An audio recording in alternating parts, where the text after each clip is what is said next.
Hello guys, അസ്സലാമു അലൈക്കും. ഞാൻ കുറേ നാളത്തെ ബ്രേക്കിന് ശേഷം നമ്മളിതാ ഇന്ന് വയനാട്ടിൽ പോകാൻ കേട്ടോ. ബേബിനെയൊക്കെ കൊണ്ടിട്ട് ഇവിടെ ക്രെയിനും ലോറിയും നിർത്തിയിട്ടേ കൊണ്ട് തന്നെ ഇവിടെ ചെറുതായിട്ട് ഇതായി. പക്ഷെ പിന്നെ നമ്മൾ നല്ലോണം അങ്ങ് പോകുന്നു കേട്ടോ. നമ്മൾ അവസാനം 9-ാം വളവ് എത്തിൻ്റെ വ്യൂ പോയിൻറ്റിൻ്റെ അവിടെ നമ്മൾ ഇത്രയോ ആയി വയനാട് ചുരമൊക്കെ കയറിയിട്ടിട്ടോ. അപ്പം റോഡിൻ്റെ വീതി കൂട്ടുകയായതുകൊണ്ട് തന്നെ സൈഡിൽ ഫുള്ള് മരം മുറിച്ചിടുകയൊക്കെ ആയിരുന്നു.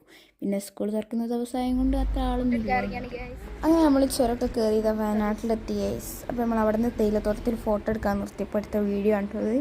നമ്മൾ ഫോട്ടോ ഒക്കെ എടുത്ത് തിരിച്ച് കയറിയപ്പോൾ ഇനിമോളും നമ്മുടെ കൂടെ മുന്നിലായിട്ട് വരുന്നുണ്ടായിരുന്നത്. ഒരു 3 ബാക്കിൽ കഴിഞ്ഞ് ഭയങ്കര ബിസിയിലാണ്, എന്തോ പണിയൊക്കെ ചേച്ചിയുണ്ട്. ഏസി നമ്മളിതാ അമ്പലവയലിൽ അവിടെ ഫുഡ് നമ്മൾ വീട്ടിൽ നിന്ന് വാൻഡരയിൽ പൊതിനുണ്ടെന്നാണ് കേട്ടോ. നല്ല ചെറുപയറും ചോറും ഒക്കെ കഴിഞ്ഞിട്ടുണ്ടായിരുന്നത്. ചോറൊക്കെ തിന്നാൻ വേണ്ടി വണ്ടി നിർത്തിയാണ് കേട്ടോ. ഉമ്മ കാറിൻ്റെ ഉള്ളിൽ നിന്നായിട്ടോ തിന്നിട്ടുണ്ടായിരുന്നത്. നമ്മളൊക്കെ പുറത്ത് നിന്ന് ബേബി ഉള്ളതും കൊണ്ട് ഉമ്മക്ക് പുറത്ത് തിന്നാനാവില്ല. നമ്മൾ കുറച്ചാൾ നിന്നപ്പം ഇനിമോളെ നോക്കാൻ വേണ്ടിയിട്ട് കുറച്ചാൾ അവിടെ തിന്നാണ്ടിരുന്നത്.